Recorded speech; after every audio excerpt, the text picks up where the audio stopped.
Bendito Dios y Padre, te agradecemos profundamente el que hoy nos hayas regalado un día más, hagas salir tu sol, el efecto poderoso usado por Jesús en la Biblia como ejemplo de tu amor, de tu misericordia para todos los seres creados. Él hace salir su sol para todos, justos e injustos, por el efecto que tiene el sol sobre toda la creación. Así rogamos que tu gracia sea sobre tu pueblo, que hoy nos llenes de una bendita unción de tu espíritu, de una gracia sanadora, restauradora, y que aunque estamos aquí con el propósito de estudiar tu palabra como una clase de esta escuela, queremos que tu espíritu dé una impartición a todo nuestro ser, espíritu, alma y cuerpo por medio de esta clase, que mientras saboreamos el pan de la palabra, seamos profundamente ministrados y renovados en este día. Que tu presencia cubra este lugar, que tu bendito espíritu gobierne nuestros sentidos, se apodere de nuestra memoria y de nuestra boca, para que todo sea conforme a como tú lo has planeado en este día. Gracias, Señor. Bendecimos a cada hermano presente. Oramos por aquellos que tal vez salieron y tienen obstáculos al llegar, que tú remuevas los obstáculos para que puedan estar y puedan recibir la enseñanza. Gracias, Señor, en el nombre de Jesús. Amén y amén. Muy bien. Yo quiero hacer algo antes de ir a Hebreos. Ustedes tienen la clase pasada sobre las calificaciones para ancianos, obispos y diáconos. Quiero tocar algo sobre eso y luego entraremos a Hebreos, porque he sentido puntualizar algunas cositas aquí sobre estos textos en Tito y Timoteo, sobre las cualidades de los líderes espirituales. Búsquelo, está ahí en el folleto último que yo le di sobre el Corpus Paulino y sobre todo las cartas pastorales. Está en el folleto de las cartas pastorales. Recuerden que primero tratamos el cuerpo paulino, que son las cartas primeras hasta Timoteo, y la última vez que estuve con ustedes les expuse sobre las cartas pastorales, primera y segunda de Timoteo y Tito. Y ahí les entregamos este material que se lo muestro, es así, que tiene unas referencias bíblicas y al lado las cualidades. Dice calificaciones para ancianos, obispos y diáconos. Bien, porque hay una crisis en lo que son las cualidades y los requisitos para el liderazgo en la iglesia. Y por alguna razón el Espíritu Santo a través del apóstol Pablo puntualiza la necesidad de que el obispo, los ministros, pues reúnan estas condiciones. Y era un énfasis a la hora de establecer un líder. Esto que usted va a leer aquí para el ministerio apostólico, al momento de establecer un líder al frente de una congregación, estos requisitos eran fundamentales. No se elegían la gente porque había necesidad simplemente de liderazgo. No se llevaba a cabo la obra de Dios como una maquinaria, una ingeniería de preparar liderazgo, una ingeniería de gerencia, porque todo eso se ha confundido. Hoy existe una ingeniería gerencial en la iglesia, al estilo del sistema político. Y por eso, porque dependiendo de los líderes que la iglesia tenga guiándola, así va a ser la iglesia. Si el líder que está al frente de la iglesia es una persona que no tiene una conciencia de lo que es el liderazgo espiritual, entonces la iglesia va a sufrir bajo la sombrilla, bajo la sombra de ese liderazgo. Porque el liderazgo según el mundo es diferente al liderazgo en el reino de Dios. De hecho, eso fue lo que pasó en la iglesia histórica, cuando la iglesia se separó de las raíces judaicas, del judaísmo, sus raíces judías, y se politizó bajo el decreto de Constantino, que cambió la dinámica del liderazgo de la iglesia, porque la iglesia antes del siglo III era liderada por el Espíritu Santo bajo ministros muy apegados a estas cualidades y también bajo laicos que habían sido discipulados por esos ministros al estilo apostólico, y lo que se requería no era tanto un diploma, un certificado o una credencial profesional, sino más bien cualidades espirituales que hicieran a la persona digna de ocupar ese lugar, porque eran ministros de piedad.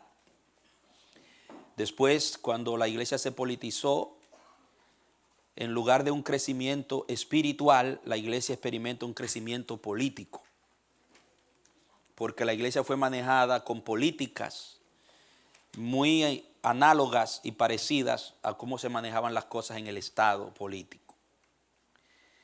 Y esto trajo una crisis espiritual y afectó también lo que eran las cualidades de los líderes. Y por eso la iglesia cayó en toda la barbarie que hemos visto hasta el día de hoy. No obstante, siempre se mantuvo un movimiento subterráneo, perseguido, que abogaba y demandaba que la iglesia volviera a las raíces del liderazgo espiritual, no profesional, sino espiritual. Y vemos hoy repetida la historia en estos tiempos en un gran conglomerado de iglesias, movimientos, denominaciones, donde hay una ingeniería humanista aplicada a lo que es la formación de los líderes que están guiando a la iglesia. Se levantaron universidades. No voy a mencionar nombres por ética, no es bueno, no debo hacerlo. No es necesario que se mencionen tampoco los nombres, pero se levantaron universidades con una visión orientada hacia un objetivo y formaron allí ministros que habían sido discipulados en la visión de las cualidades espirituales y en la visión apostólica tradicional al entrar a esas universidades y especializarse teológicamente. Absorbieron la visión del fundador de esa universidad. Y eso es lo que le están enseñando a las iglesias. Entonces la iglesia se ha separado tanto que hoy no se tiene muy en cuenta, escúcheme bien esto, no se tienen las cualidades que vamos a leer aquí como algo tan esencial, y se establecen líderes para guiar la iglesia que están sumergiendo la iglesia en la vergüenza y en muchas otras cosas que dan dolor. Y es posible que entre ustedes hayan pastores, hayan líderes, hayan potenciales ancianos. Y ojalá que así sea. Pero es importante entender esto.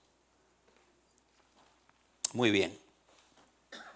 Calificaciones para ancianos, obispos y diáconos. Si usted ve, están las cualidades primero mencionadas, luego a quién se aplican y después el texto donde se encuentra.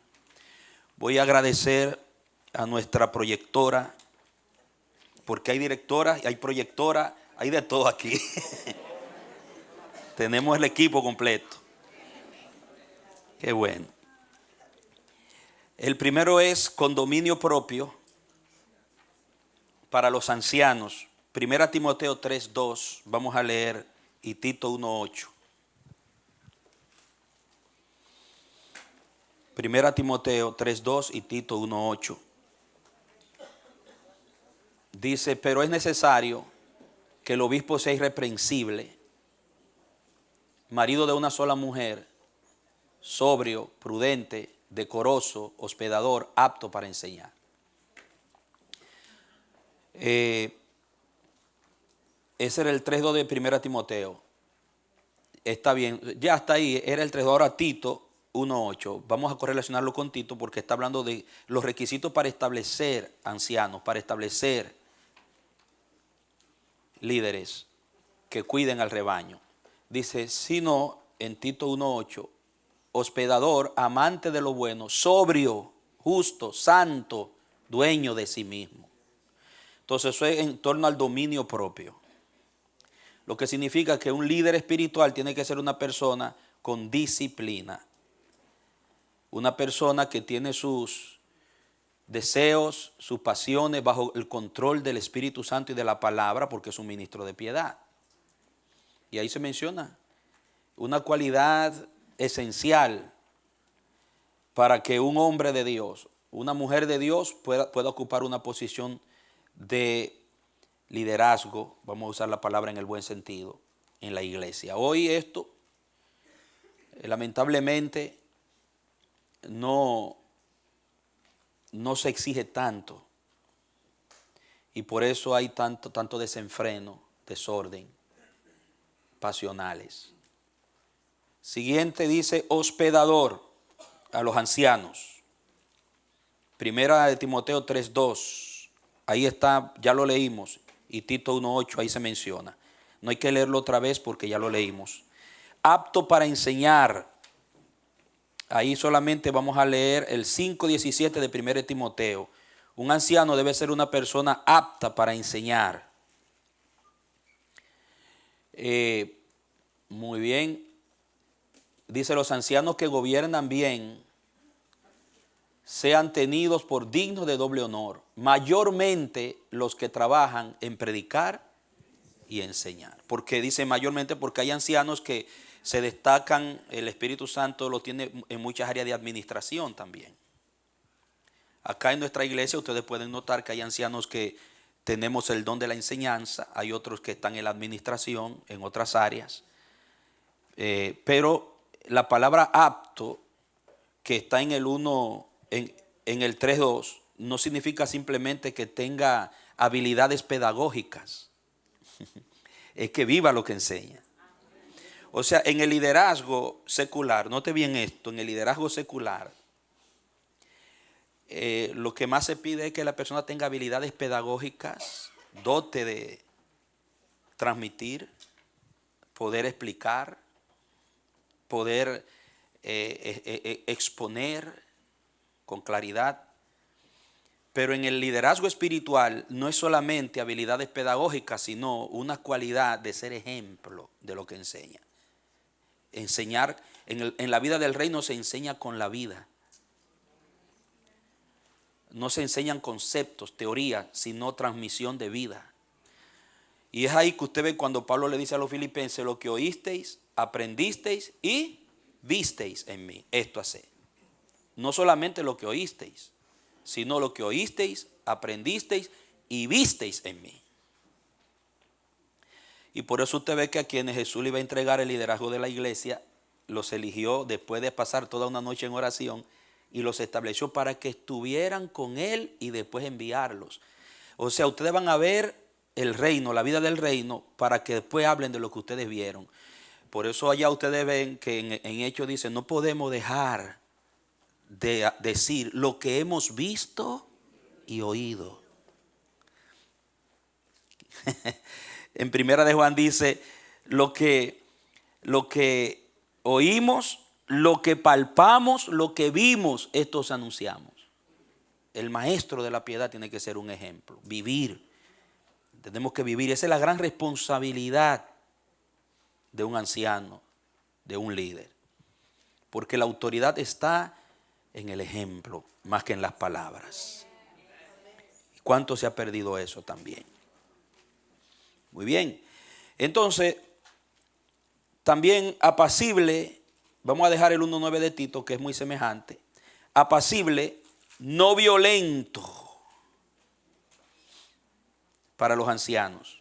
3:3 de 1 Timoteo. 3:3. No dado al vino, no pendenciero. Una persona pendenciera es pleitosa, que le gusta estar siempre discutiendo y en pleito, en contienda.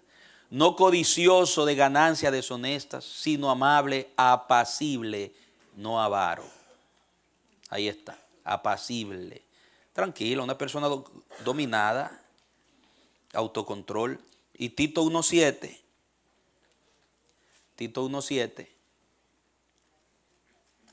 dice, porque es necesario que el obispo sea irreprensible como administrador de Dios, no soberbio, no iracundo, no dado al vino, no pendenciero, no codicioso de ganancias deshonestas. Ahí está. No pendenciero, no iracundo. Es un líder iracundo. Es un problema.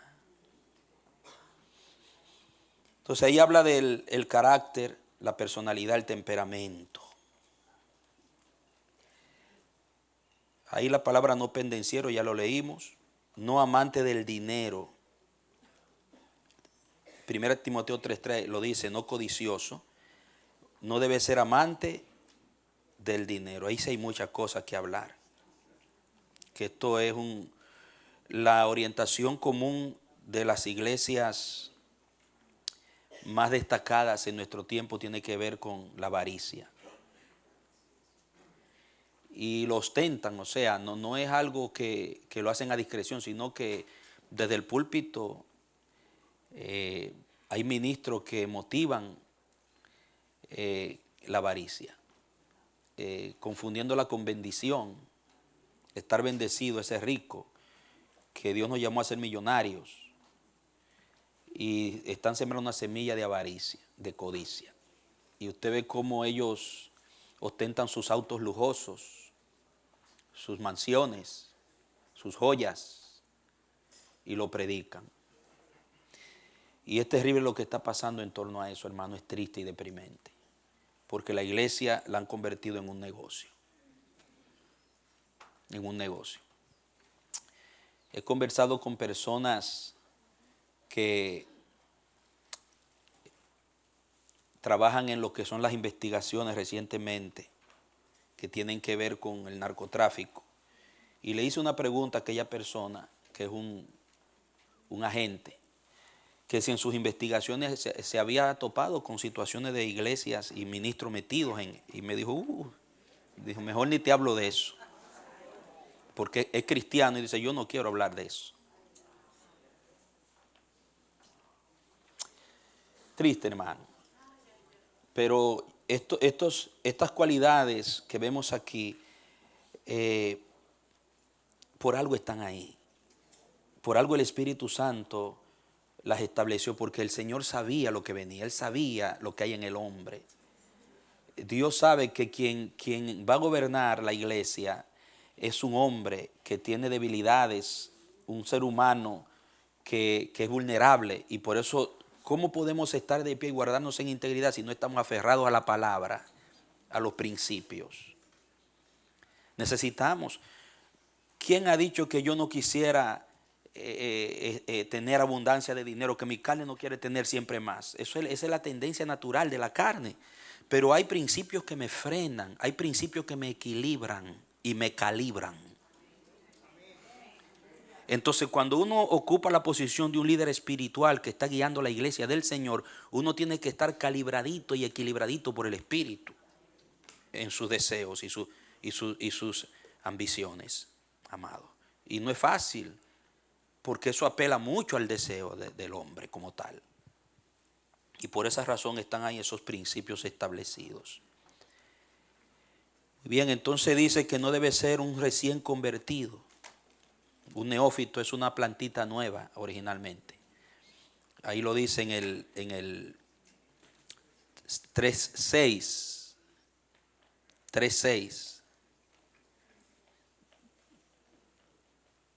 de 1 Timoteo 3:6.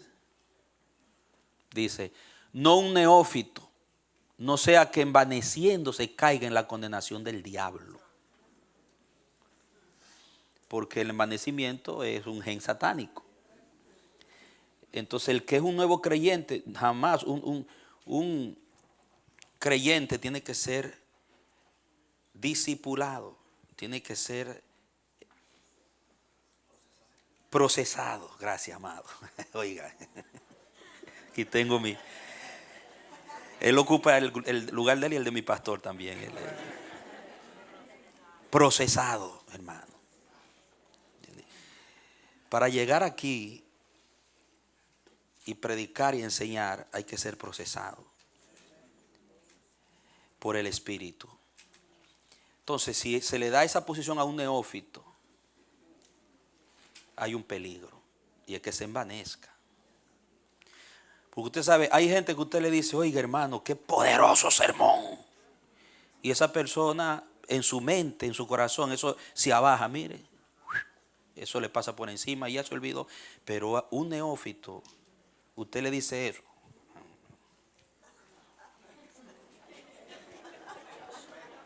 La próxima vez viene más armado. Entonces, porque eso está ahí. Eso está ahí. No un neófito. Luego dice que debe tener una buena reputación en 3:7 de 1 de Timoteo con los de afuera. ¿Con quiénes? Hermano, esto no es fácil. No solamente con los de adentro, usted tiene que tener una buena reputación con los de afuera. Que si alguien lo acusa, como dice Jesucristo, sea mintiendo. También es necesario que tenga buen testimonio de los de afuera para que no caiga en descrédito y en lazo del diablo. Hoy en día hay tantos ministros que están en descrédito por su manera de conducirse. Y cuando usted ve, tenemos que ser honestos, ellos mismos han provocado ese descrédito por la forma de conducirse. Nosotros tenemos que ser un testimonio para la comunidad, un punto de referencia que lleve a la gente a Dios como ministro. Fíjense que por esa razón, cuando el Señor habla del cuerpo de la iglesia, lo relaciona como un rebaño. Y en el sistema oriental eso se conocía bien, porque la vida pastoril era muy común. Y los niños se levantaban mirando cómo era que se apacentaba un rebaño y qué era un pastor de un rebaño. Y una de las características fundamentales es que el pastor no iba detrás de las ovejas, él iba adelante y las ovejas lo seguían. Y lo seguían de tal manera que ellos no se confundían con otra voz. Dice, no irán a un extraño. Una vez les conté, ustedes lo habrán visto, también lo vi en un video que corrió mucho en YouTube, en un lugar en Oriente que fueron varios pastores con su rebaño a beber en el mismo abrevadero. Y un extraño que estaba observando dice, yo voy a ver ahora qué va a pasar cuando terminen todo de beber allí.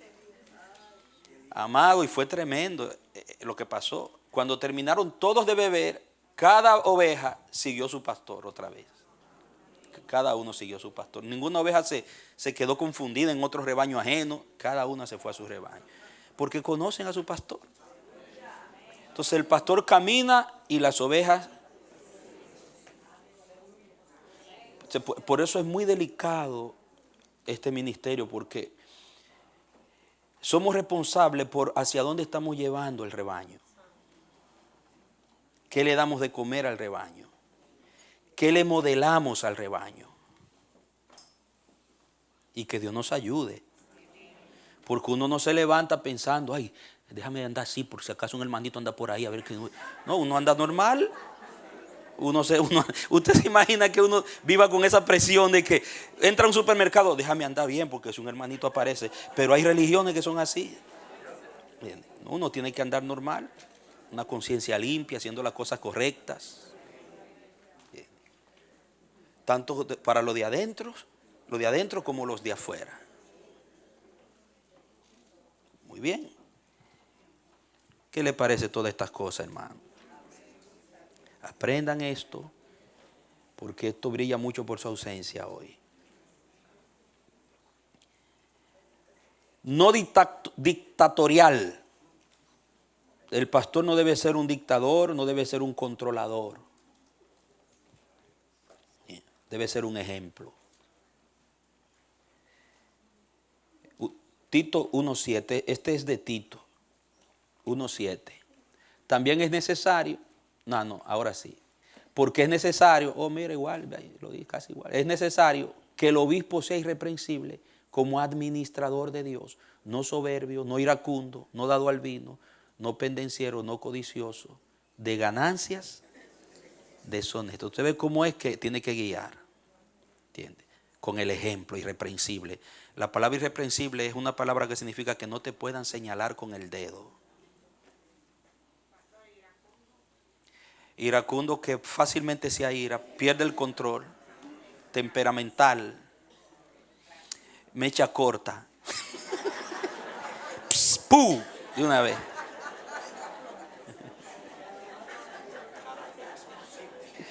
Un carácter explosivo. Entonces ahí dice, irreprensible, que nadie te puede hacer así. ¿Entiendes? Muy bien, entonces luego dice, no iracundo, amante de lo bueno, justo, santo, disciplinado, irreprensible, sin tacha. ¿Qué significa? No te pueden tachar, que no te puedan apuntar con el dedo índice. Si lo hacen, que sea mintiendo. Eso es para los ancianos, y aquí entran los diáconos también en irreprensible. La cualidad de irreprensible entran los diáconos también. Ustedes saben que un diácono puede ser un candidato anciano.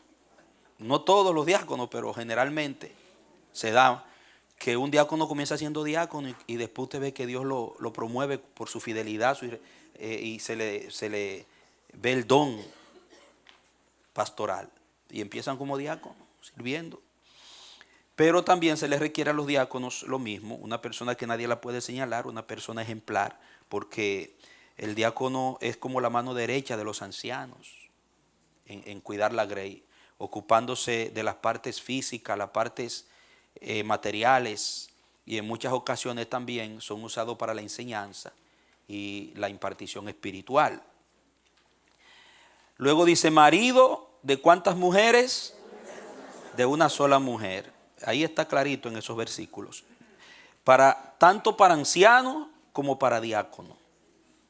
Entonces, marido de una sola mujer ha sido interpretado de muchas maneras, diversas maneras. Algunos piensan que se ha casado solo una vez. Algunas corrientes aplican esto, que se ha casado solo una vez. Y hay otras que dicen que en el momento ya, que puede ser que en su vida pasada tuvo un fracaso, una situación, la vida vieja, y cuando viene a Cristo, nueva criatura es. Y ya eso no se le cuenta, que ahora él va a hacer un proyecto de vida en Cristo, y si consigue una esposa de Dios, una mujer de Dios, que es el propósito de Dios para su vida, se puede casarse, aunque estuvo antes. Hay denominaciones que no, que ellos dicen que él tiene que volver a esa antigua mujer, aunque tiene otro marido, otra familia allá por allá. Condenan a la persona. Yo respeto eso, esas son diferencias que no son de ahora, vienen desde el cristianismo primitivo.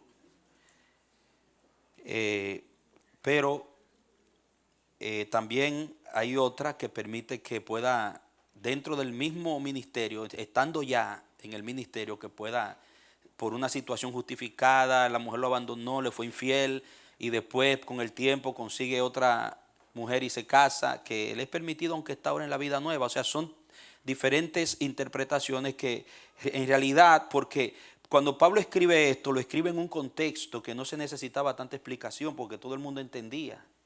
Pero hoy, con tantas cosas, se desprenden.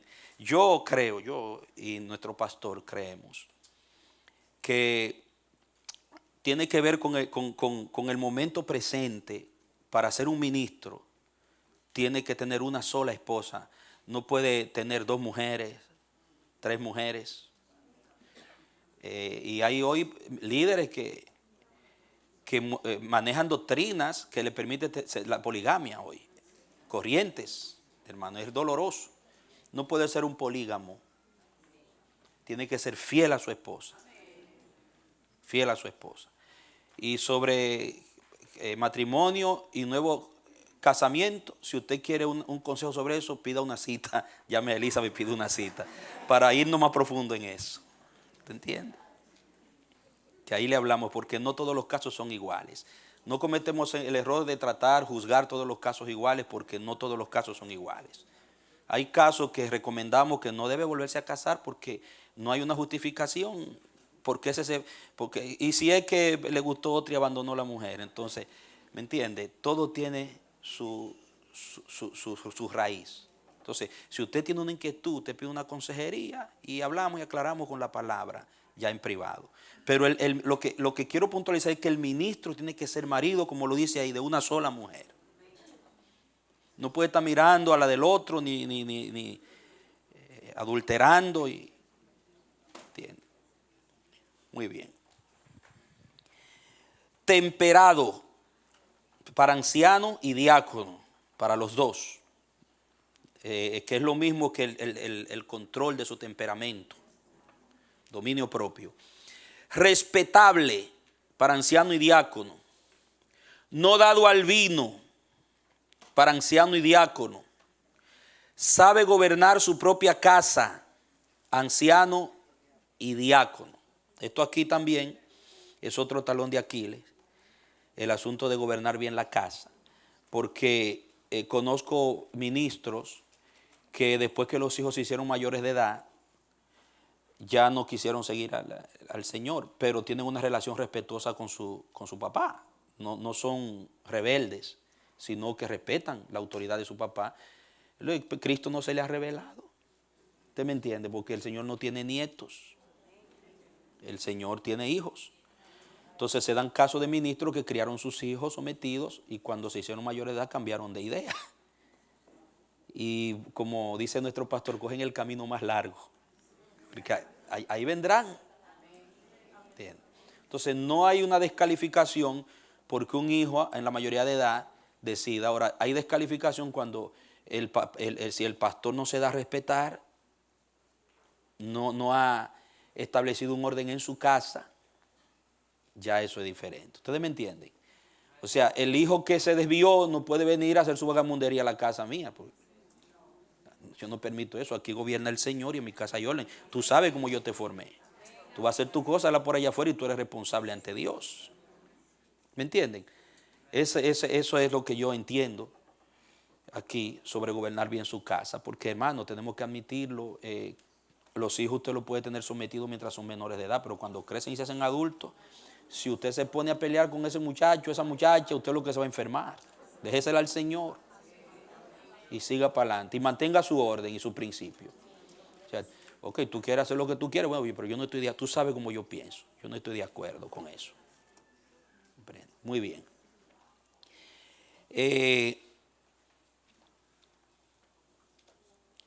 Lo obedecen sus hijos, ya hablamos de eso está incluido en lo que yo le dije, tanto para anciano como para diácono.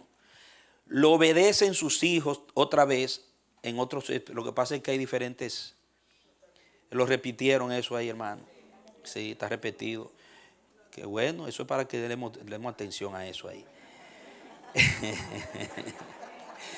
Oiga, no, porque hay que ser honesto, o sea, si mis propios hijos no me obedecen, ¿cómo yo puedo esperar que la iglesia me obedezca? ¿Usted me entiende? Son cosas, Moisés iba a liberar a Egipto y sin embargo su hijo no estaba circuncidado y ustedes saben lo que pasó, casi Dios lo mata porque él iba a demandar obediencia cuando su propia casa no estaba sometida a la obediencia del pacto. Y si la esposa no agarra y ¡tac!, resuelve con el muchacho y lo circuncida, dice, ahora tú me eres un esposo de sangre. O sea, yo no puedo enseñar obediencia si mi propia casa está en desobediencia. Eso lo dice la Biblia. A lo mejor la esposa de Moisés se resistía porque ella era de otra cultura. ¿Quién sabe por qué no habían circuncidado al muchacho? No, eso, nadie sabe el motivo por qué no lo había circuncidado. Bien. No codicia ganancias deshonestas, tanto para ancianos como para diáconos. Retiene verdades profundas. tanto para ancianos como para diáconos. Retiene la verdad. Sincero, es un hombre sincero para los diáconos, que está incluido para los ancianos también. Probado para los diáconos, tiene que ser primero probado para ser aprobado. Hay que ver para que le damos el queso a la tostada, a ver si es verdad. Todo eso. Ahora, en cuanto a la codicia de ganancias deshonestas, quiero darle algo brevito. Miren, si un pastor pastorea una iglesia y se convierte una persona en la iglesia y trae su diezmo y buenas ofrendas y es generoso y siempre que un proyecto y contribuye con una suma cuantiosa, y sucede que esa persona está metida en narcotráfico, venta de lotería, en negocios, un bar, prostíbulo, cosas que riñen con los principios de la fe. Pero el pastor no lo sabe, no se sabe, porque todo el mundo en el momento de pasar la gente pone su ofrenda.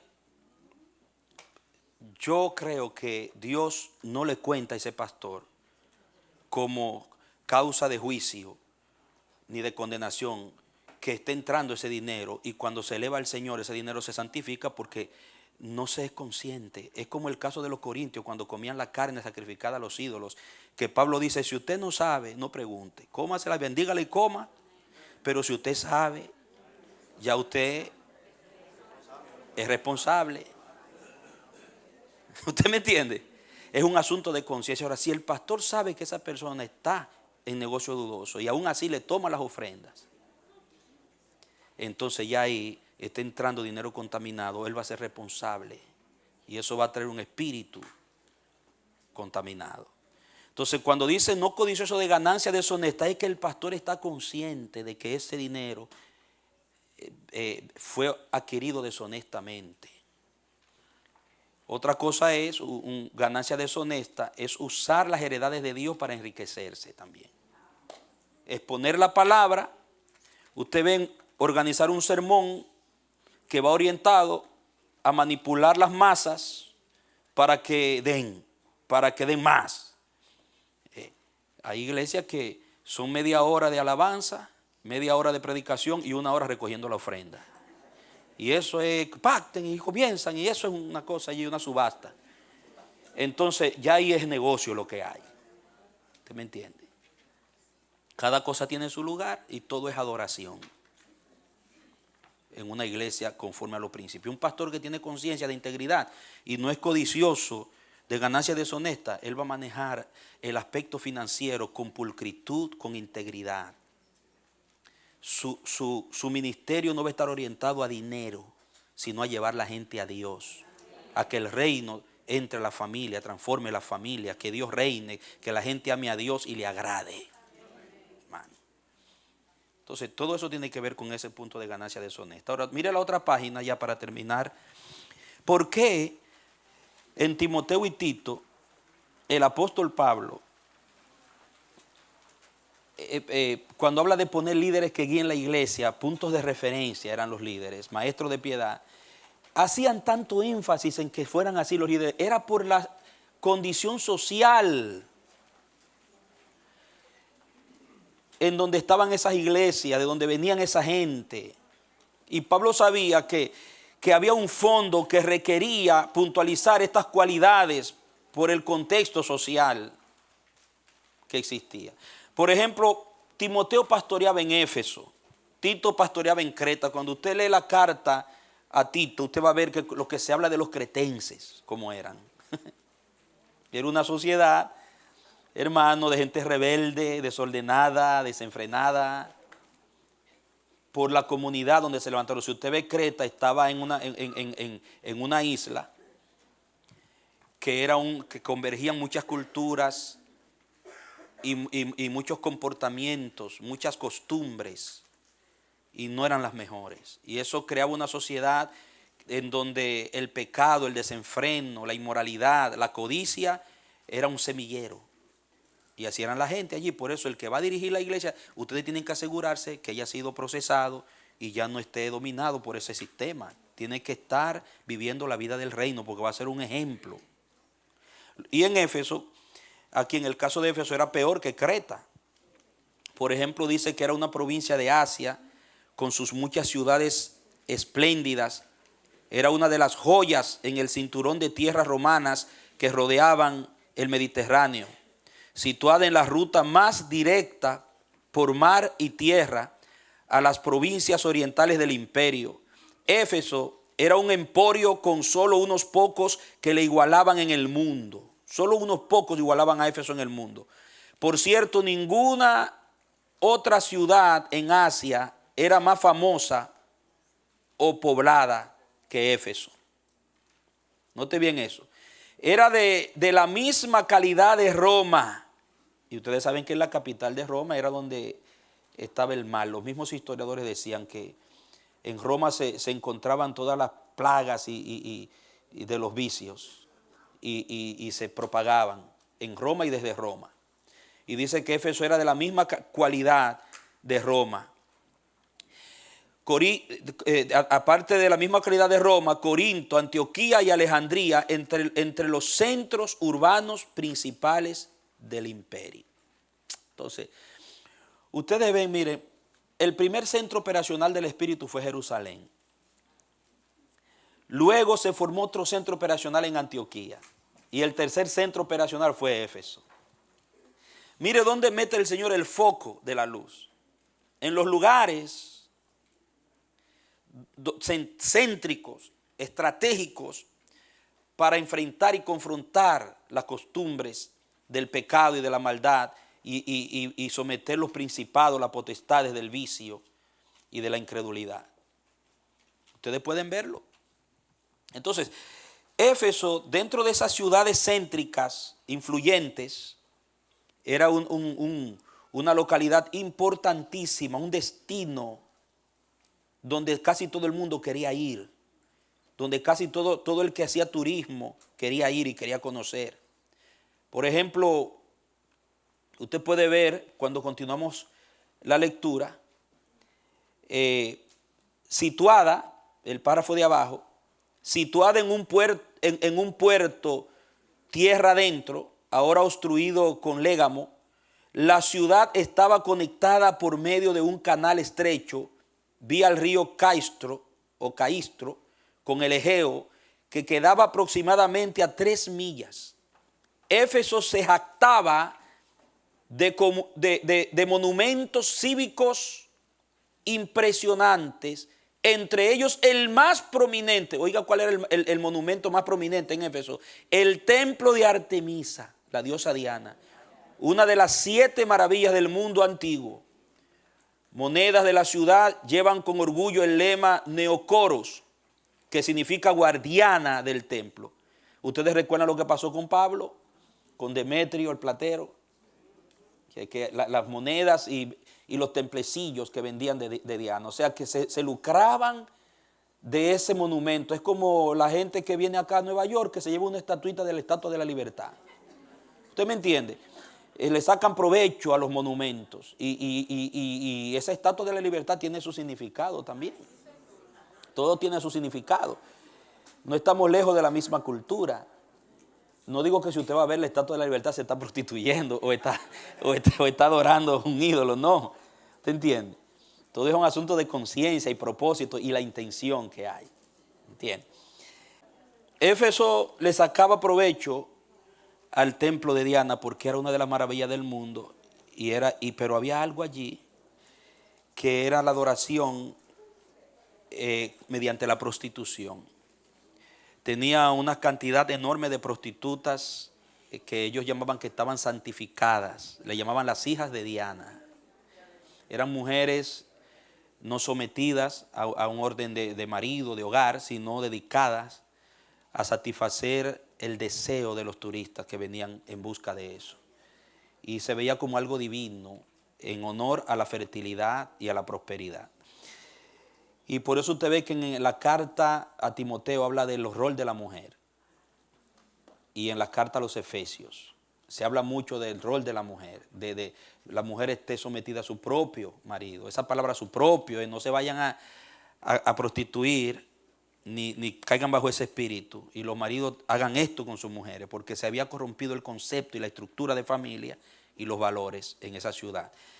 Y por todo esto, después ustedes terminan la lectura, no voy a seguir leyendo, solo quería puntualizar que la razón, oiga, por qué se dan todas esas condiciones para un líder espiritual es porque la comunidad en donde se levantaban esa gente, amado, había creado, había condicionado la conducta de esa gente.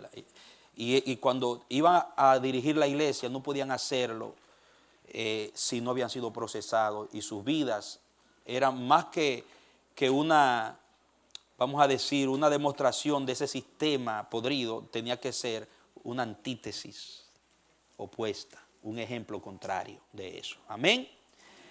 Pues aquí terminamos esto, que tenía un deseo grande de compartir esto para que ustedes, amados, puedan juzgar por ustedes mismos cuando ustedes van a escuchar o a seguir un determinado curso de liderazgo. Ustedes tienen que saber bajo qué manto usted se está metiendo.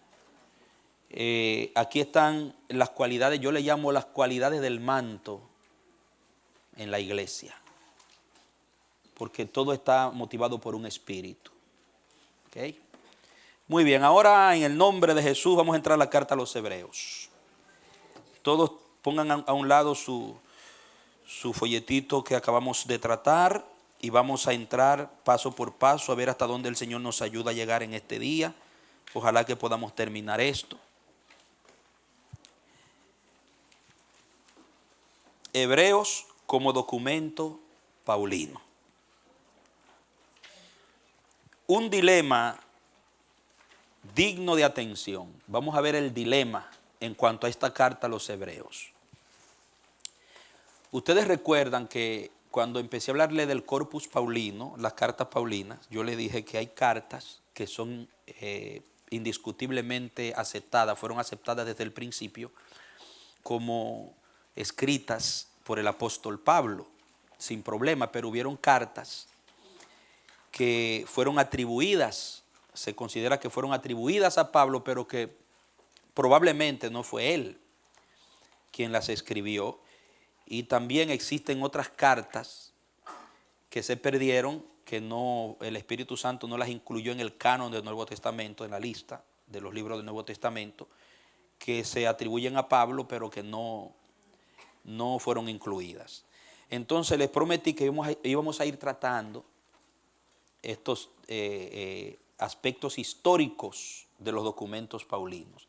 Y ahora vamos a ver Hebreos como una de esas cartas que fueron atribuidas a Pablo y que no existe un consenso en el pueblo cristiano, especialmente en los teólogos, los estudiosos, los eruditos, los investigadores. No existe un consenso en cuanto a que fue Pablo realmente el que escribió la carta.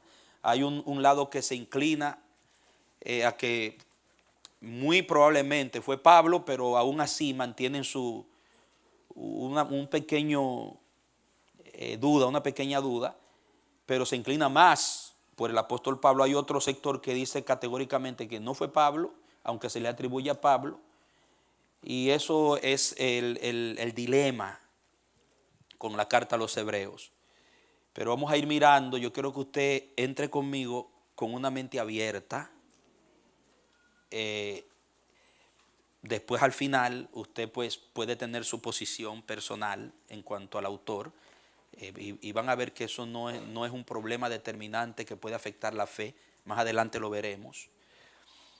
Pero es importante que usted se acerque como alguien que quiere ver. Vamos a explorar los diferentes bandos y al final pues vamos a ver qué pensamiento se asentará al respecto de la carta a los Hebreos en nuestras mentes. Un dilema digno de atención. E.F. Scott escribió: la epístola a los Hebreos es en mucho sentido el enigma del Nuevo Testamento. Es en muchos sentidos el enigma del Nuevo Testamento. Vamos a ver por qué este comentarista piensa de esta manera. Dice, la tensión entre judíos y gentiles, tal como se había manifestado durante los primeros 30 años de la historia cristiana, durante los primeros 30 años, amado, ustedes saben, hubo una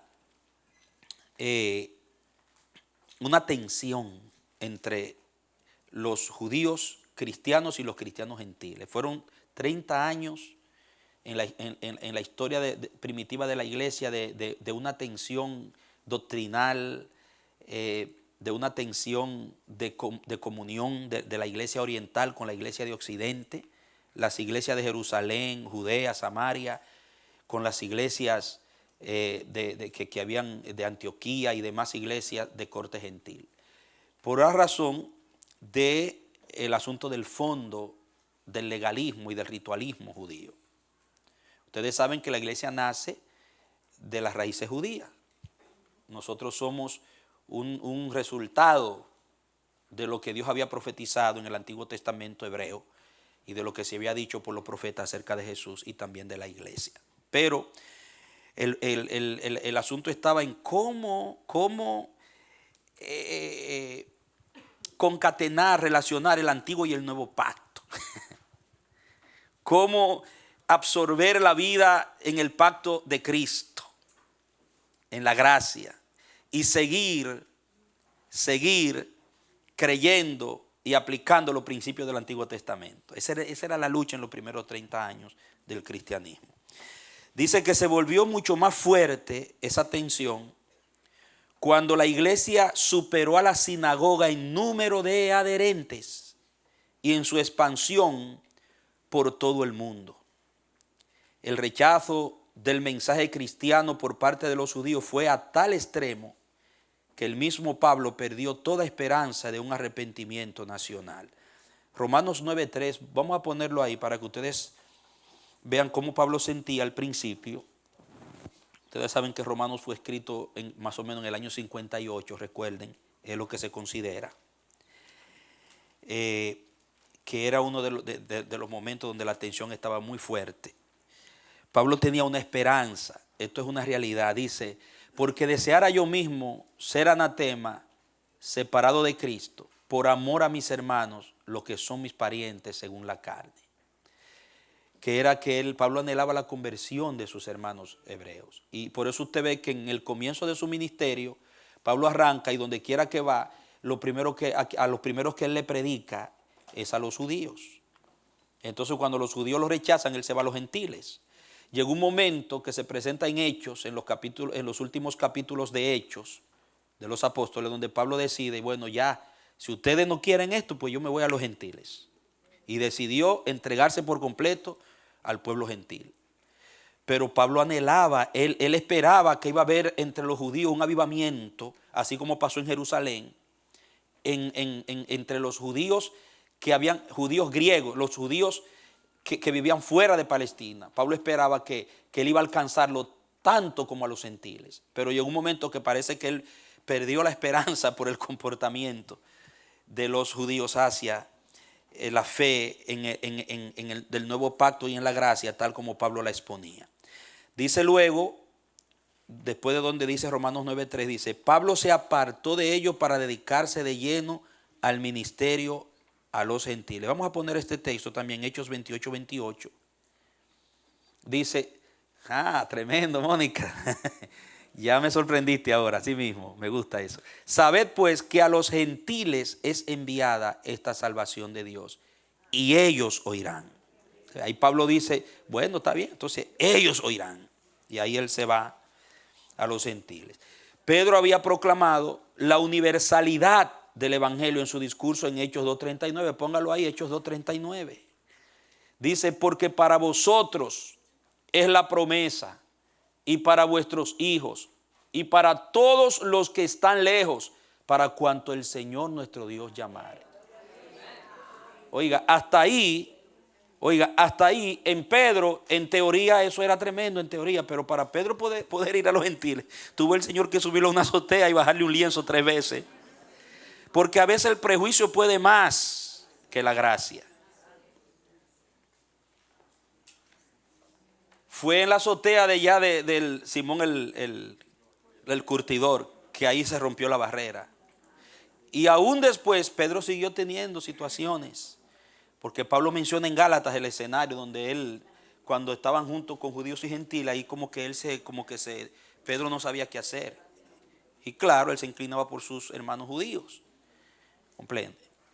Y Pablo dice que la hipocresía de Pedro se manifestó de una manera tan explícita que hasta Bernabé, que era un hombre tan del espíritu y tan de la gracia, comenzó a ser arrastrado por él. Pablo lo usa como un recurso. Dice que hasta Bernabé, tu comportamiento era tal que hasta Bernabé estaba siendo influenciado. Amados, el asunto no es simplemente entenderlo y predicarlo, sino vivirlo. O sea, los prejuicios tienen que irse. Entonces, vemos acá que Pedro, había proclamado la universalidad del evangelio, pero cuando le tocó vivirlo, tuvo el Señor que trabajar con él de una manera tremenda. Dice, pero el judío era exclusivista. Esa era la naturaleza del judío bajo su religión. Era exclusivista y no aceptaba esta nueva realidad de unirse con los gentiles si estos no se habían hecho completamente judíos. Yo les he explicado a ustedes un par de veces que habían dos maneras como un gentil podría entrar a la adoración judía. Era haciéndose prosélito, que incluía el bautismo. Cuando se bautizaban en la fe judía, era un prosélito como si fuera judío, pero aún así siempre como un judío de segunda clase. Y ser un temeroso de Dios, que no se bautizaban, seguían, compartían la fe judía, pero no se bautizaban, pero los judíos lo consideraban un temeroso, como Simón, como Cornelio, perdón. Cornelio era un temeroso, dice la Biblia. O sea que Cornelio no se había hecho un prosélito todavía, como tal. Habían estándares que habían puesto, eran muy exclusivistas. En el año 70, para explicar hasta dónde llegó el punto final de definición de esta tensión de la que estamos hablando. En el año 70 después de Cristo, la caída de Jerusalén produjo la separación completa. Cuando se destruyó el templo, quiere decir, de Jerusalén, bajo Tito, produjo la separación completa, ya que al perder su templo, su patria y su sistema político, fuera de Jerusalén se vieron obligados a depender del estudio de la ley en las sinagogas. Y esto agudizó más aún su legalismo. Todos los cristianos creían en la autoridad divina del Antiguo Testamento y lo tenían como su base de fe y práctica, pero ahora se planteaban las preguntas: ¿cómo debían interpretarlas? ¿Debían seguir a los rabinos en sus formas de interpretación estática, ya que para los cristianos se debían interpretar y aplicar a la luz de la nueva revelación en Cristo Jesús, el Mesías? Entonces ahora entra esa tensión conflictiva entre la interpretación y la aplicación de la enseñanza del Antiguo Testamento. Los rabinos tradicionalistas, ortodoxos, tenían una interpretación estática, o sea que todavía estaban frenados en las costumbres y los ritos. No habían avanzado a la dimensión del Espíritu y de la gracia que Cristo vino a traer y que se reflejaba en el ministerio paulino, amado. Y ese era el dilema: ¿cómo vamos ahora nosotros a aplicar e interpretar esto? ¿Nos vamos por la corriente de los estáticos o seguimos avanzando hacia donde Dios está llevando la gracia? Luego dice, si los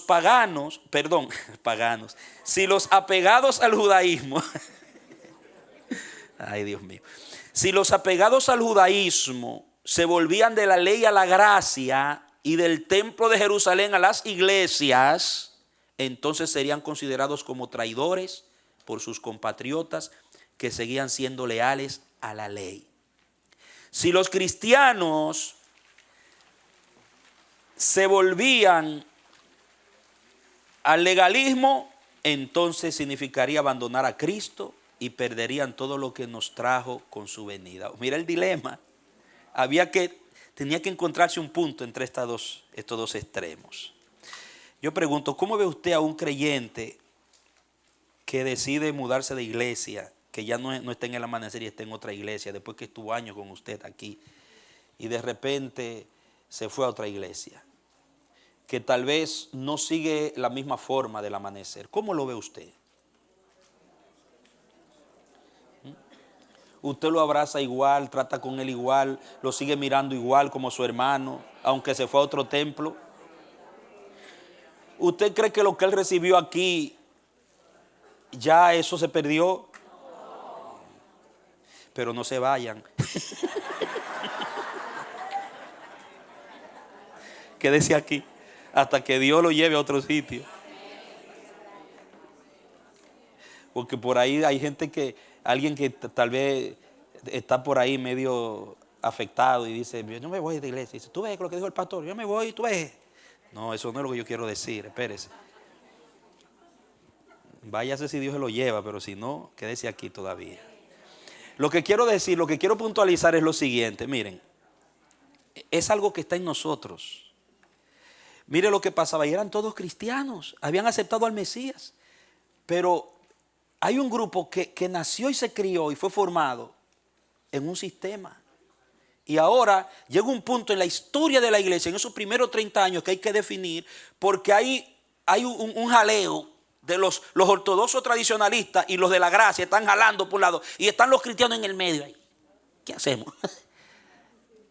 Y eso es lo que está pasando con la iglesia del Señor, que hay teólogos, hay maestros, hay pastores que están jalando por un lado y hay otros que están jalando y los cristianos están ahí. ¿A quién le creo? ¿Qué hago? Entonces, por esa razón es que usted tiene que entender la gracia, entender a Cristo. Cristo es el punto de equilibrio. Dígalo conmigo, Jesucristo es el punto de equilibrio. Y oiga, y hay que orar, Señor, revélame a tu Hijo, revélame a Jesús cada día más, ayúdame a verlo cada día más claro, amado. Y ese era el punto en las enseñanzas. Cómo presentaban a Jesús y la doctrina de Jesús los religiosos del judaísmo y cómo lo presentaban los de la gracia. Ahí estaba el punto. Entonces, en esa situación de conflicto, el que dejaba la línea de Pablo y se seguía en su judaísmo era visto como alguien que perdió todos los beneficios de Cristo. Es así. El que dejaba el judaísmo y se iba para la línea que predicaba Pablo, lo tenían como un traidor. Traicionaste tu cultura, tu patria, tu fe. Hermano, y lo condenaban. No, nosotros, no porque alguien se vaya a otra iglesia deja de ser su hermano igual. Ámelo, donde lo encuentre, dele un abrazo. Porque adoramos al mismo Jesús y todos estamos bebiendo la agua de Cristo. No era fácil decidirse y muchos de ellos, tanto en Palestina como entre la diáspora, ustedes saben que la diáspora eran los grupos que habían salido de su tierra de Palestina y se congregaban en diferentes pueblos, ciudades extranjeras. La diáspora vacilaban en su pensamiento. La decisión era importante porque afectaba la suerte de la iglesia. Por su propio bien y por el de la iglesia en desarrollo, debían tener una demostración de que Dios estaba haciendo algo nuevo y de que a ellos les correspondía avanzar con Él con fe, más bien que retroceder. La carta a los hebreos fue escrita para resolver este dilema. Estamos entrando. Ya usted tiene el punto de base de qué fue lo que produjo la carta a los hebreos. Había que definir este dilema. Y hermano, vamos a ver, el contenido de la carta a los hebreos es tan hermoso y tan grande para la iglesia, que el que aprende lo que es el propósito de esa carta, de verdad adquiere una solidez en su fe y en su perseverancia en Cristo Jesús. Vamos a ver los destinatarios, o sea, a quiénes fue escrita la carta. ¿A quién fue escrito? Dice, no se sabe con precisión a quiénes ni hacia dónde específicamente fue dirigida, ya que en los manuscritos antiguos solo aparece como a los hebreos. Pregunto, ¿a quiénes fue dirigida la carta? A los cristianos hebreos. A los hebreos. Sí es notable que los destinatarios estaban dotados en el conocimiento del Antiguo Testamento y el sistema ceremonial. Conocían y habían escuchado también el Evangelio por hombres que fueron testigos de la vida de Jesús y que tenían los dones del Espíritu. Vamos a leer Hebreos 2, 3 y 4. Hebreos 2, 3 y 4 dice: ¿cómo escaparemos nosotros si descuidamos una salvación tan grande, la cual, habiendo sido anunciada primeramente por el Señor, nos fue confirmada por los que oyeron? Y ahora el 4 dice: testificando Dios juntamente con ellos, con señales y prodigios y diversos milagros y repartimientos del Espíritu Santo según su voluntad. O sea que los destinatarios estaban conscientes de lo que era el Evangelio y de cómo había llegado, y también de la operación del Espíritu Santo en ese proceso del nuevo pacto. Dice: pertenecían a grupos sometidos a persecuciones por causa de su nueva fe. Hebreos 10, 32 al 34. Dice: pero traed a la memoria los días pasados en los cuales, después de haber sido iluminados, sostuvisteis gran combate de padecimientos. Por una parte, ciertamente, con vituperios y tribulaciones fuisteis hechos espectáculo, y por otra, llegasteis a ser compañeros de los que estaban en una situación semejante. Era una iglesia aprobada. Esos creyentes habían pasado por tribulaciones, amados. No eran novicios en el conocimiento del Evangelio de Cristo. Hebreos 5, 11 al 6, 3. 5, 11 dice: acerca de esto tenemos mucho que decir y difícil de explicar, por cuanto os habéis hecho tardos para oír. Continuamos. 12. Porque debiendo ser ya maestros, se ve que eran cristianos que tenían un tiempo ya considerable en la fe. Debiendo ser ya maestros, después de tanto tiempo, tenéis necesidad de que se os vuelva a enseñar cuáles son los primeros rudimentos de las palabras de Dios, y habéis llegado a ser tales que tenéis necesidad de leche y no de alimento sólido. Mire la condición de esos creyentes. Estaban como frenados en su crecimiento, pero no eran nuevos creyentes. Aunque no estaban donde deberían estar, tenían un tiempo largo ya siguiendo lo que se le está planteando. Continuamos. Me gustaría leer esto completo. El siguiente: y todo aquel que participa de la leche es inexperto en la palabra de justicia, porque es niño. Pero el alimento sólido es para los que han alcanzado madurez, para los que por el uso tienen los sentidos ejercitados en el discernimiento del bien y del mal. Habla de la madurez. Seguimos. Por tanto, ya estamos en el capítulo 6. Dejando ya los rudimentos de la doctrina de Cristo, vamos adelante a la perfección, no echando otra vez el fundamento. Mire cuál era el fundamento que se le echaba al nuevo creyente. Se le enseñaba sobre qué es el arrepentimiento de obras muertas, la fe en Dios, la doctrina de bautismos, de la imposición de manos, de la resurrección de los muertos y del juicio eterno. Mire el bosquejo de la lista según el escritor a los hebreos que se le daba a los nuevos. En ese tiempo se ameritaba eso por lo que se estaba viviendo. Comenzar con esos biberoncitos de leche. Eso era leche, lechita. Oiga, si esos temas que mencionan ahí eran la leche, ¿cómo sería la carne? ¿Dónde lo metían a los creyentes? Hermano, se enseñaba con propósito a la iglesia. Y mire, y el fin no era reunirse a estudiar, ese no era el fin. El fin era perseverar y crecer, dar fruto. Llevar al creyente a un estado de madurez que él pueda enseñar y reproducirse en otros. Ese era el fin del Espíritu. Cuando un creyente tiene años, según esa carta a los hebreos, como tenían estos creyentes, y está en el mismo sitio. ¿Cuándo usted está en el mismo sitio? Cuando usted no se ha multiplicado. Absorbe y absorbe y absorbe. Entonces, hay un fin en el discipulado. Amado. Seguimos. Siguiente. Y esto haremos si Dios en verdad lo permite. Y esto haremos si Dios en verdad lo permite. Muy bien, dejémoslo hasta ahí. 6.3. Esto habla de los destinatarios. Eran gente que tenían tiempo en la fe, pero estaban estancados en su mayoría. Y son exhortados a avanzar. Gente que había pasado por persecuciones, pero no era suficiente. Ahí habla de lo que ellos sabían, que el evangelio le había sido entregado por gente de Dios, por el Espíritu, pero no es suficiente, dice el escritor. Ustedes tienen que seguir creciendo. Tienen que seguir creciendo, amado.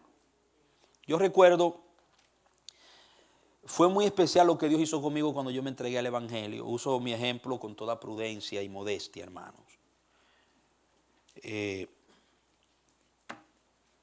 Yo, cuando tenía como un año, sentí fuertemente entrar al barrio donde yo me crié y levantar un grupo de evangelización, evangelizar un grupo con el libro del Evangelio según San Juan. Y formé un grupo en un patio. Y la primera que se entregó fue la dueña de la casa que me prestó el patio. Una señora ya muy madura. Y después los amiguitos míos vinieron, la gente veía porque tenían la curiosidad de oír a Manolito. Ellos venían con la curiosidad y comenzó a decir, el pastor, me decían. Y es increíble las vidas que allí aceptaron a Jesús. Y algunos llegaron a la iglesia. Después en el colegio, yo en el receso sentí pintarle el plan de salvación en la pizarra a los que quisieran oír en el receso. Y yo ahí rápido le pintaba el plan de salvación, el puente. El pecado aquí, Dios acá, el plan puente le llaman. Y la cruz, mira, así tú te amistas con Dios. Y usted veía a los muchachos aceptando a Jesús en el receso del colegio.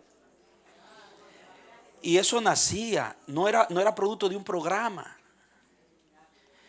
Porque ¿qué pasa? Que la iglesia ha hecho de la evangelización un programa, no un estilo de vida. Cuando usted se da cuenta que usted ha crecido, que usted está madurando, es cuando usted comienza a sentir esa pasión por las almas. Y usted quiere que lo que Dios le ha depositado a usted, transferírselo a otros. O sea que si en un momento dado usted siente del Espíritu, reunir familiares o amigos, vecinos en su casa, un juguito, un pancito, una cosita, y presentarle lo que Dios le ha dado a usted, pasárselo, eso es de Dios. Eso es estilo de vida, hermano. Y de repente usted encuentra que ya usted no viene solo a la iglesia, ahí vienen con usted. Usted se está fructificando, usted se está multiplicando. Pero muchas veces, ¿qué estamos pensando? En ser anciano, ser en la iglesia, ser diácono en la iglesia. Estamos mirando en la iglesia, las cuatro paredes. Hay mucho que hacer allá afuera. Pero hay que crecer, hay que madurar para enfrentarse y traer lo de Dios a lo de Dios. Que Dios nos ayude. Bien, esto es en cuanto a los destinatarios. Dice, una entre dos posibilidades. Es notable que la carta probablemente fue enviada desde Italia, pero no se sabe del lugar de destino. Hebreos 13:24, si puedes, mira, ya está ahí. Oye, Mónica, de verdad que te ganaste un café, Mónica. Tremendo. Saludad a todos vuestros pastores y a todos los santos, los de Italia. Os saludan, esa palabra ahí, habla de los destinatarios. Pero oigan cómo el dilema que hay en cuanto a esto. Los de Italia os saludan. Aunque algunos, por una cita que aparece en una carta de Clemente de Roma, eso es en el comienzo del siglo II, muy probablemente, refiriéndose a los hebreos, piensan que los destinatarios estaban en Roma. Al interpretar los de Italia os saludan como refiriéndose a un grupo de Italia que estaba con el escritor en ese momento. Estos creyentes destinatarios probablemente se encontraban indecisos en cuanto a si persistir en su fe en Cristo o en regresarse a la sinagoga. Pero la más antigua teoría es que fue escrita a los judíos de Palestina por la misma razón. La idea es que, por ejemplo, yo voy a hacerlo así. Yo estoy aquí en Nueva York y estoy escribiéndole a los dominicanos allá en República Dominicana. Entonces conmigo aquí hay un grupo, una diáspora dominicana, un grupo de dominicanos. Y cuando yo les estoy escribiendo a los dominicanos, yo les digo, queriendo decir, los dominicanos que están aquí conmigo os saludan. Porque queriendo decir, dominicanos como ustedes. Muchos interpretan que fue destinada a cristianos en Roma porque Italia estaba en el territorio de la capital. Entonces, al interpretarlo de esta manera, se cree que fue enviada a un grupo de creyentes judíos, cristianos, que habitaban en Roma. Es una forma de interpretarlo, pero las tradiciones más antiguas creen que fue un grupo en Jerusalén desde Italia. Algunos creen que fue desde Italia a Jerusalén y otros piensan que fue de algún lugar del mundo a Italia. Esas son las teorías en cuanto, note bien que nadie se pone de acuerdo. Por eso es que empezamos diciendo que es un enigma la carta a los hebreos. Luego, sobre el autor, y aquí es donde la puerca tuerce el rabo. Vamos a ver cosas aquí. El lío más grande que han tratado de resolver es el autor de la carta. ¿Quién fue realmente?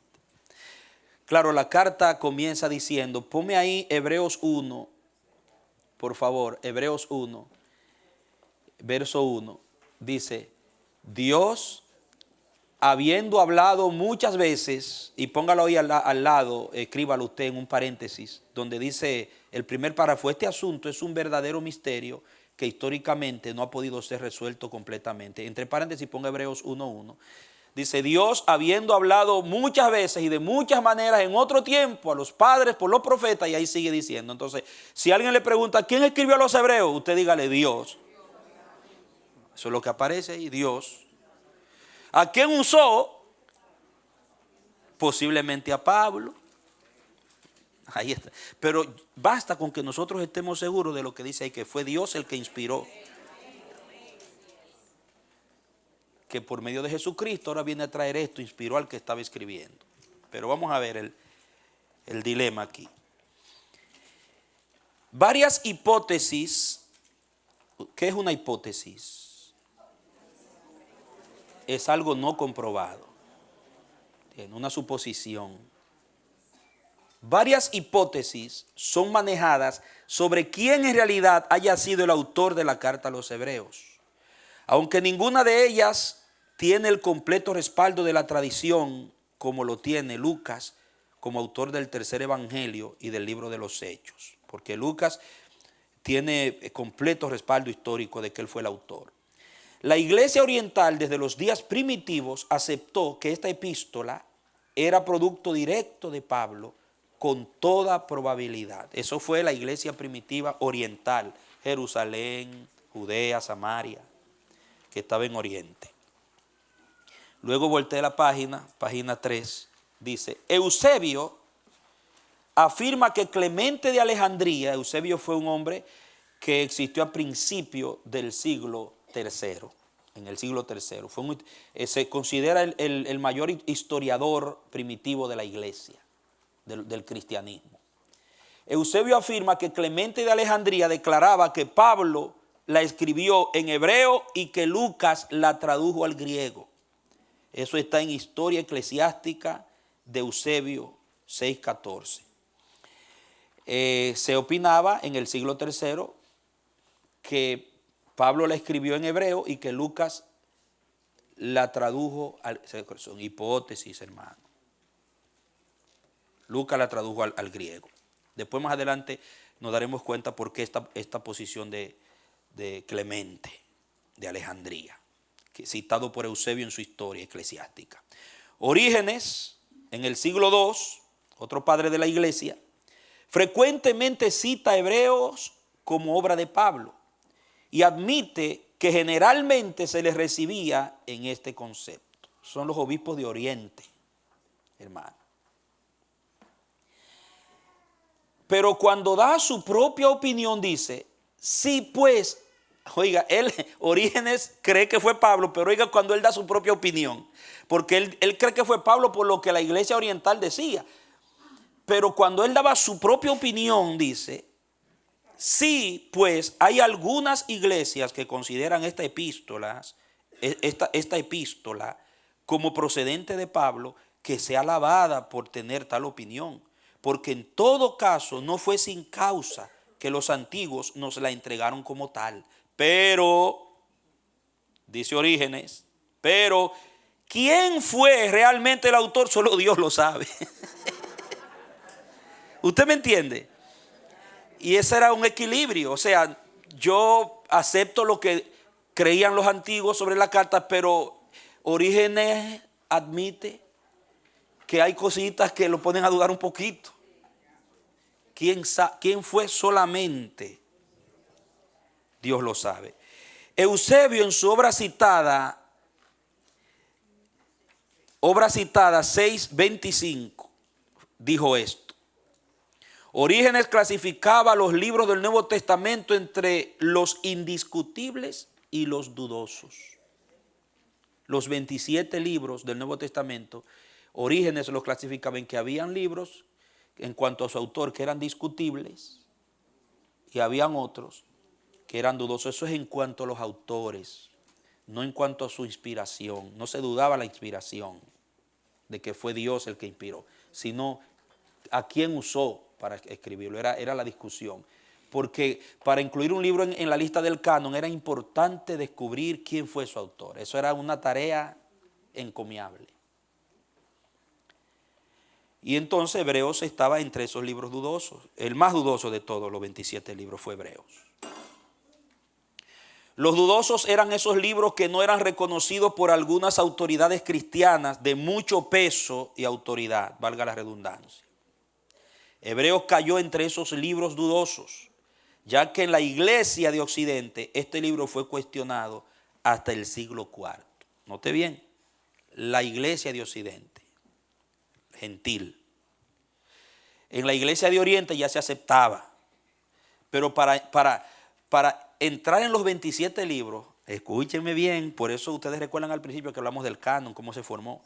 Para ser parte de la lista de los 27 libros, tenía que ser aceptado tanto por la de Oriente como la de Occidente.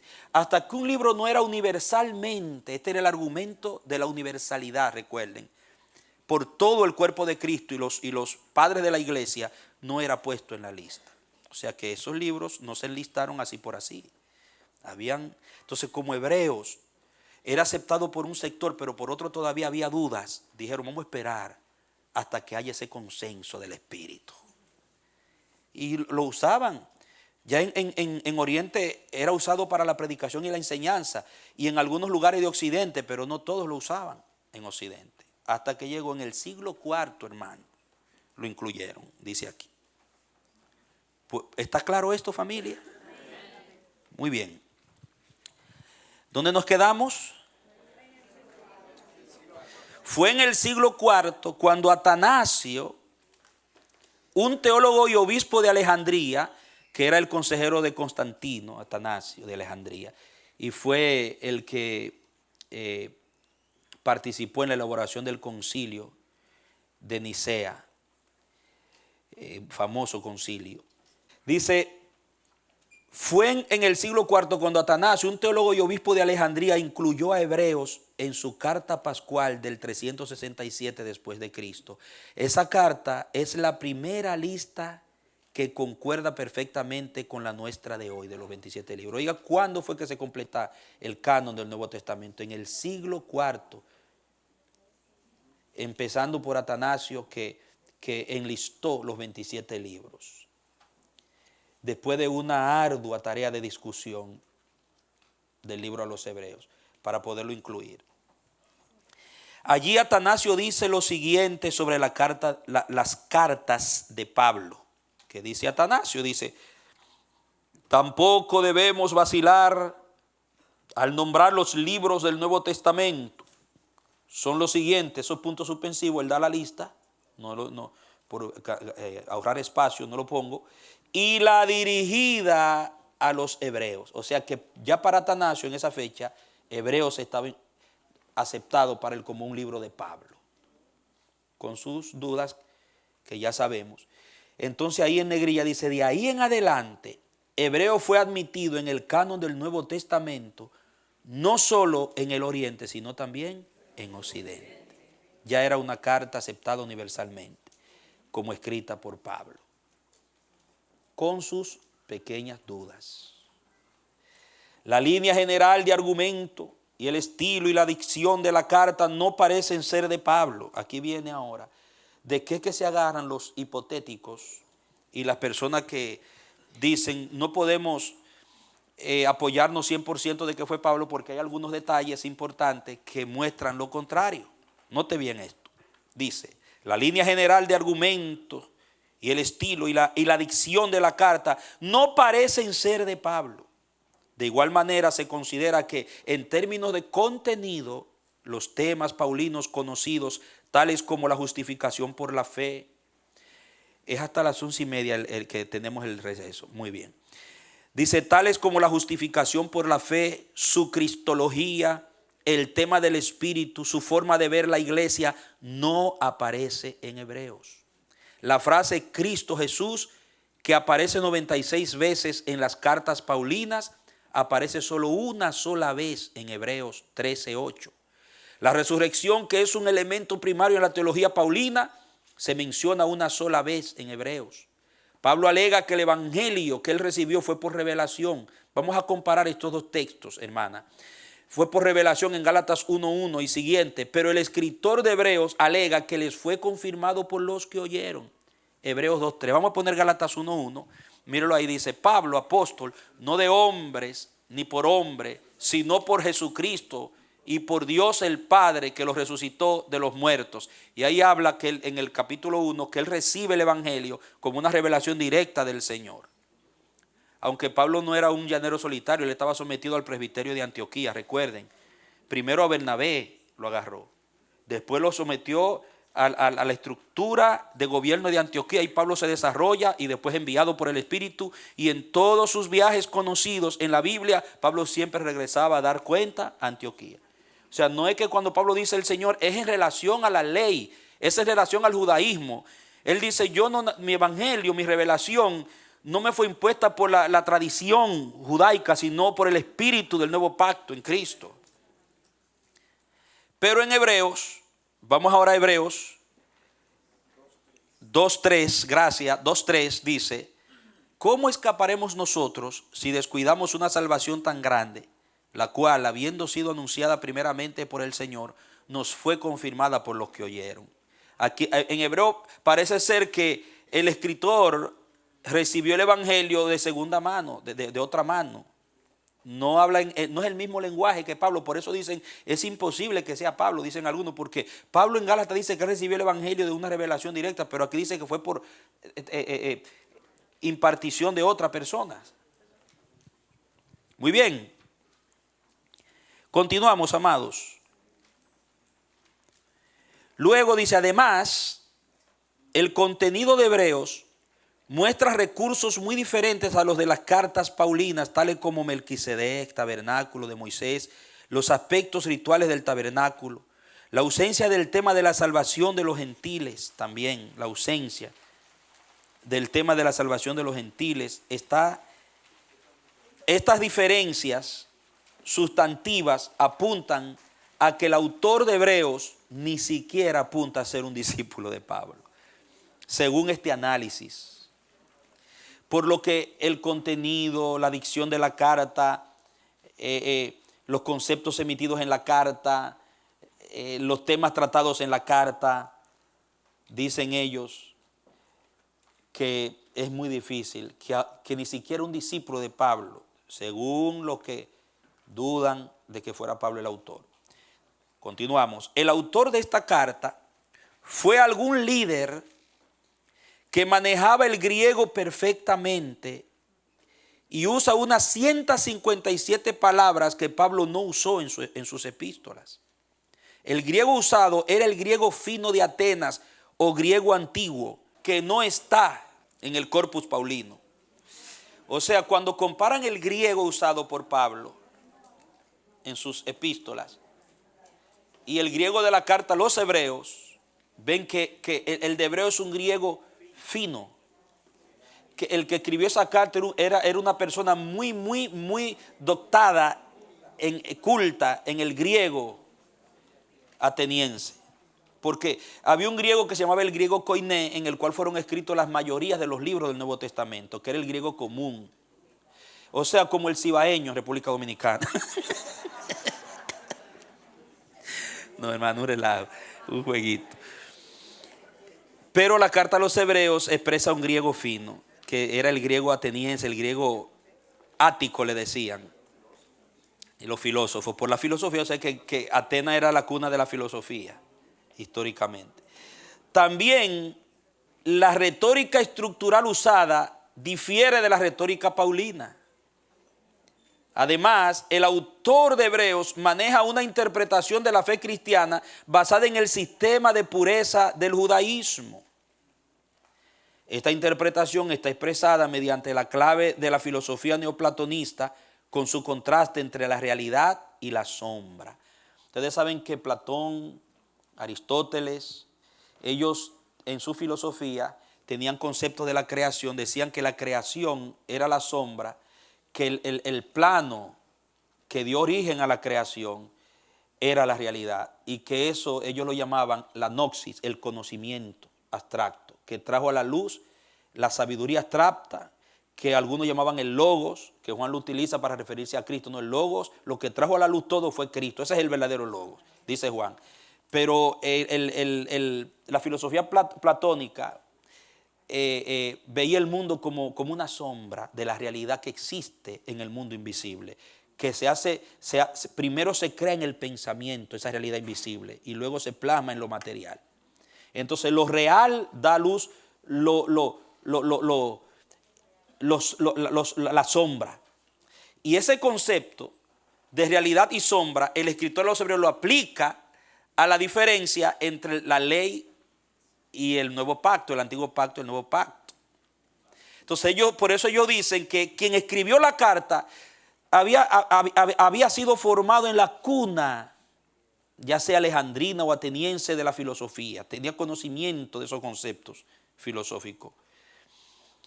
Luego dice, dicha clave es comparada con la forma usada por Filón de Alejandría y por la escuela alejandrina. Por esta causa podemos inferir que el autor debió ser un judeocristiano helenista de refinamiento retórico. Pero no Pablo, según estos argumentos. Continúe conmigo. Vamos a ver algunas opiniones importantísimas de la historia. Tertuliano, que vivió a principios del siglo II,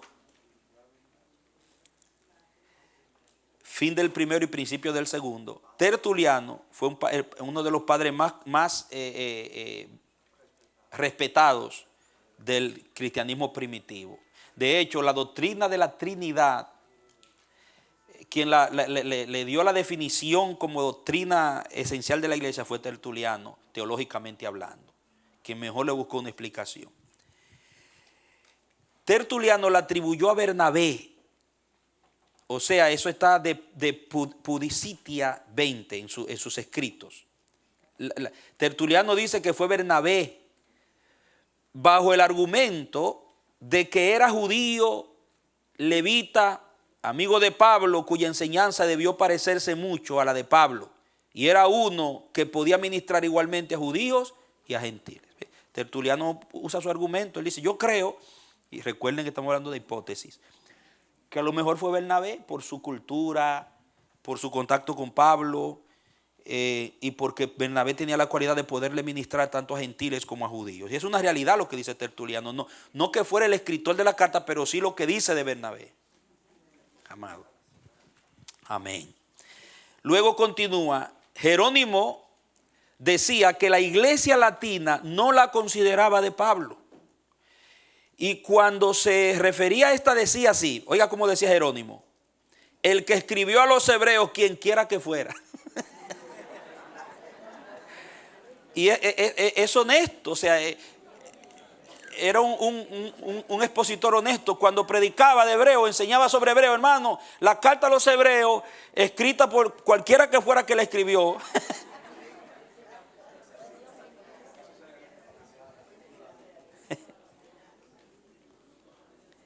Bendito sea el Señor. Quien quiera que sea, que fuera. Agustín de Hipona tenía el mismo sentir que Jerónimo.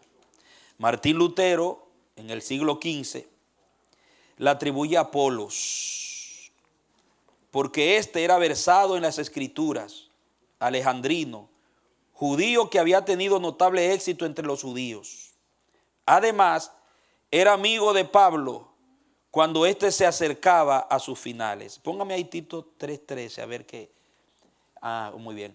A Zenas, intérprete de la ley, y a Apolos, encamínales con solicitud, de modo que nada le falte. Ya Apolos, he mencionado aquí, en los finales, como amigo de Pablo. Dice, pero en cuanto a Apolos, no existen argumentos en la tradición antigua. Nadie en la tradición antigua se lo atribuye a Apolos, sino Lutero dice, porque ustedes saben que Martín Lutero era un hombre versado en los idiomas originales, y cuando vio el griego de hebreo, y como Apolos era un alejandrino, que ustedes saben que aún en Hechos dice que era elocuente, Martín Lutero posiblemente fue Apolos por su elocuencia, son hipótesis. Calvino decía que él no podía imaginarse que esta carta fuera de Pablo. Y imagínense, Calvino era un hombre de la gracia, del nuevo pacto, y dice que y tenía a Pablo como el hombre de los fundamentos de su teología. Dice, yo no puedo imaginarme, dice Calvino, que fuera Pablo. El investigador alemán Arnach es de opinión de que posiblemente la escribió Priscila con su esposo Aquila, y que por eso se perdió su nombre, porque era mujer y en ese tiempo no se le permitía a las mujeres enseñar. Casi nadie le hace caso a esa postura. Pero hermanos, recuerden, son teólogos, son estudiosos y están buscando una solución. Y eso es desde allá, desde el principio, ese dilema. Recuerden que estamos tratando un dilema en cuanto a hebreos. Ya ustedes pueden entender por qué dejamos una clase para la carta a los hebreos, ¿verdad?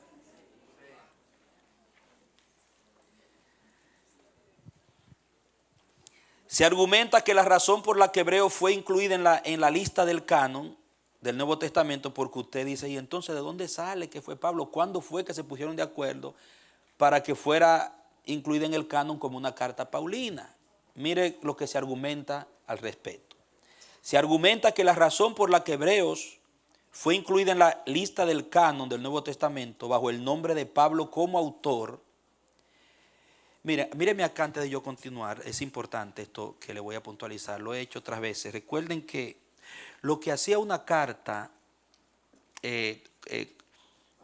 aceptable para la iglesia no era que tuviera en la lista solamente, porque ya esas cartas antes de ser puestas en la lista eran aceptadas y se predicaban como palabra de Dios inspirada.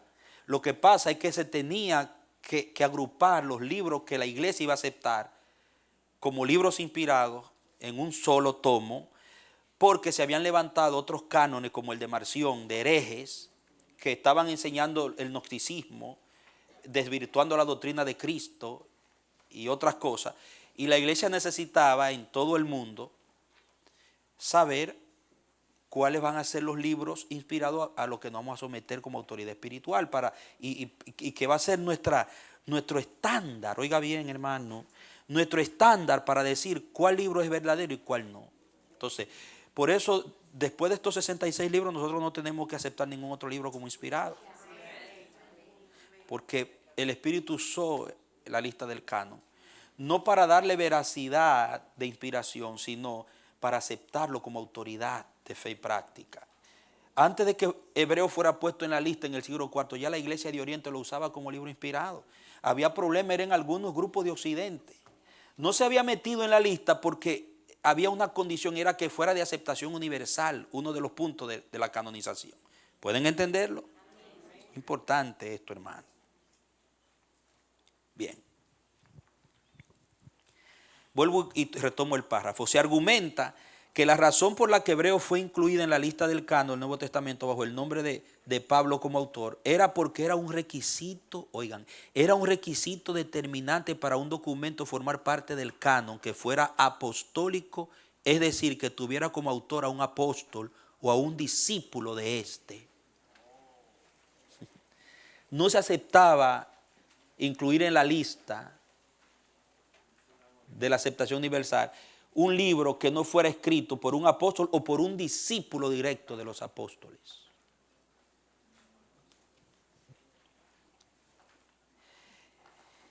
Hebreos era un documento tan rico teológicamente que se le atribuyó a Pablo para incluirlo en la lista del canon. Entonces llegó un momento que dijeron, bueno,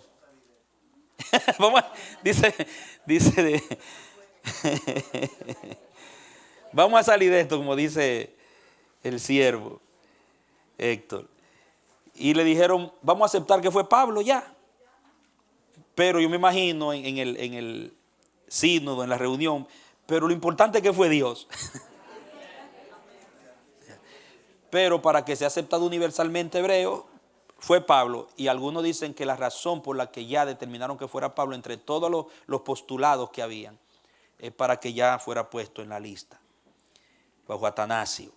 Otros piensan que la lucha contra Marción, oiga, que el motivo por qué se le atribuyó a Pablo fue que otros piensan que la lucha contra Marción fue otro factor para relacionarla con Pablo, ya que si esta carta era aceptada como paulina por su pensamiento de relación entre la ley y la gracia expresados en el documento, entonces esto mostraría a Pablo como un antimarcionista.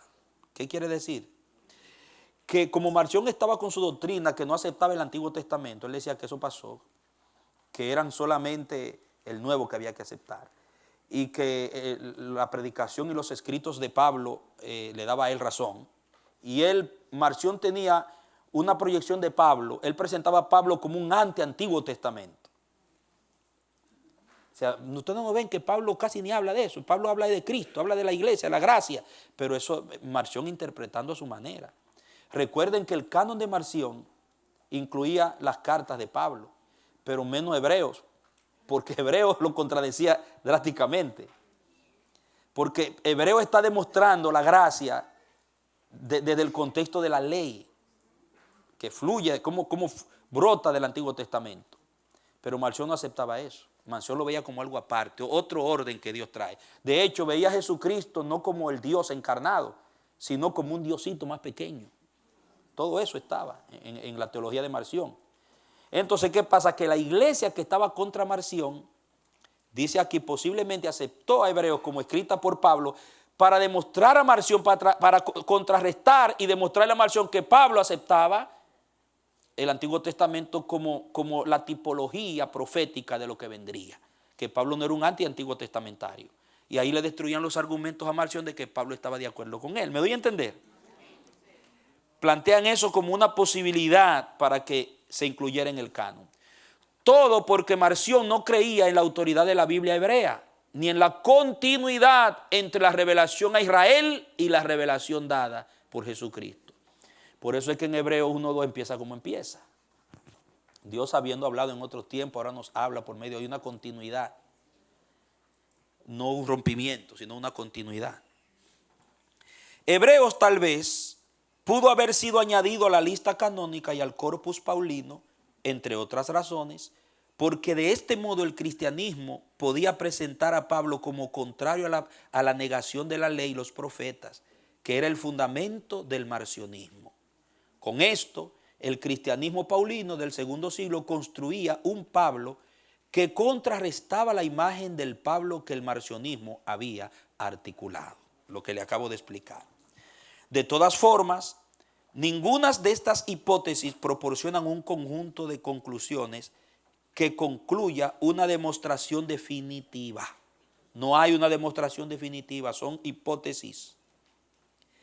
Luego continuamos, dice, una cosa es cierta, por eso está en negrillo esto, en letra negra. Si la paternidad de esta epístola es incierta, si la paternidad es incierta, su inspiración es innegable. O sea, la paternidad no define la inspiración. El hecho de que no se conozca la paternidad de un escrito bíblico, eso no anula la inspiración del libro. Okay. Pero cuando llegamos al final de las conjeturas, tenemos que coincidir con lo que dijo Orígenes hace 1700 años. Ahí no está años, pero se sobreentiende. Solo Dios sabe quién escribió Hebreos. El autor sigue siendo una voz y nada más. Pero debemos dar gracias a Dios por la obra de este gran anónimo que escribió con incomparable habilidad y belleza acerca de Jesús, que es el camino a la realidad y a Dios. Aleluya. Esto lo dijo Barclay en su carta a los Hebreos, página 18. Fue tomado de Barclay. Entonces, hermano, mira el dilema. ¿Con qué postura se quedará usted? ¿Dirá como dijo Orígenes? Solo Dios sabe quién la escribió. Muy bien. Vamos a orar. Tómese sus 15 minutos. Vamos a contar desde este momento. Tómese sus 15 minutos. Y estaremos aquí de nuevo después de los 15 minutos. Ahora son las 11:38. Calcule más o menos. Y cuando comencemos a cantar, ya usted arranque para acá adentro. Bien, oremos. Muchas gracias, Padre, porque qué rica es la enseñanza de tu palabra y los misterios que en ella, Señor, tú nos transmites por tu Espíritu para hacernos crecer en conocimiento y también en práctica de la fe. Padre, esta carta, quién sabe si fuiste tú mismo que en tu soberanía escondiste el autor por todo el contenido que tiene esta carta, para que se destacara, porque esta carta está tan centrada en demostrar a Jesús como el superior a todos y a todo, que hasta el autor quedó eclipsado, Señor. Por alguna razón lo permitiste así. Queremos seguir aprendiendo y recibiendo lo que tú tienes en este día con un corazón abierto y que nos ayude a seguir avanzando en la vida del reino que nos has impartido en tu Hijo. Síguenos iluminando, síguenos esclareciendo el entendimiento, danos la facilidad de comunicarnos para que podamos ser edificados y llevados hacia donde tú nos quieres llevar. Gracias, Señor, en el nombre de Jesús. Amén. Aleluya.